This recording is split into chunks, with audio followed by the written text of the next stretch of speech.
రాజస్థాన్ జైత్ర యాత్రకు బ్రేక్ పడింది. జైపూర్ వేదికగా జరిగిన మ్యాచ్లో గుజరాత్ ఉత్కంఠ విజయాన్ని అందుకుంది. రాజస్థాన్ బౌలర్లు ముచ్చెముటలు పట్టించడంతో 7 వికెట్లను కోల్పోయిన గుజరాత్ ఇన్నింగ్స్ చివరి వరకు నిలకడగా ఆడుతూ టార్గెట్ను ఛేదించింది. తొలుత టాస్ ఓడి బ్యాటింగ్కు దిగిన రాజస్థాన్ దూకుడుగా ఇన్నింగ్స్ను ప్రారంభించింది. ఓపెనర్ యశస్వి జైస్వాల్ మొదటి 3 ఓవర్లు చిల్లరగా ఆడాడు. కానీ 4వ ఓవర్లో ఉమేష్ యాదవ్ వేసిన బంతికి క్యాచౌట్ అయ్యాడు.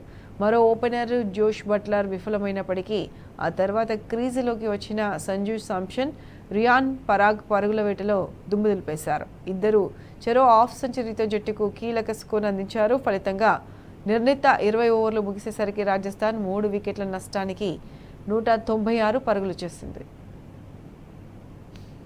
రాజస్థాన్ నిర్దేశించిన 197 పరుగుల టార్గెట్ను ఛేదించేందుకు బరిలోకి దిగిన గుజరాత్ దారుణంగా విఫలమైంది.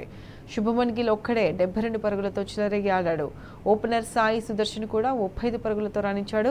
వీళ్లు మినహా మిగిలిన బ్యాటర్లు అందరూ విఫలమయ్యారు. ముఖ్యంగా గుజరాత్ బ్యాటర్లకు రాజస్థాన్ రాయల్స్ పేసర్ కుల్దీప్ సేన్ ముచ్చుమిటలు పట్టించాడు.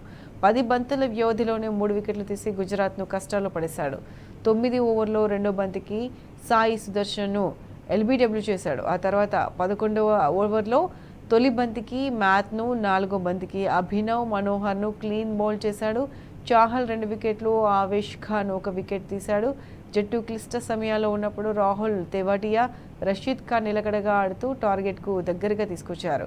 చివరి బంతికి 2 పరుగులు చేస్తే విజయం దక్కే పరిస్థితి నెలకొంది. అలాంటి సమయంలో రషీద్ ఖాన్ 4 కొట్టి గుజరాత్ను గెలిపించాడు.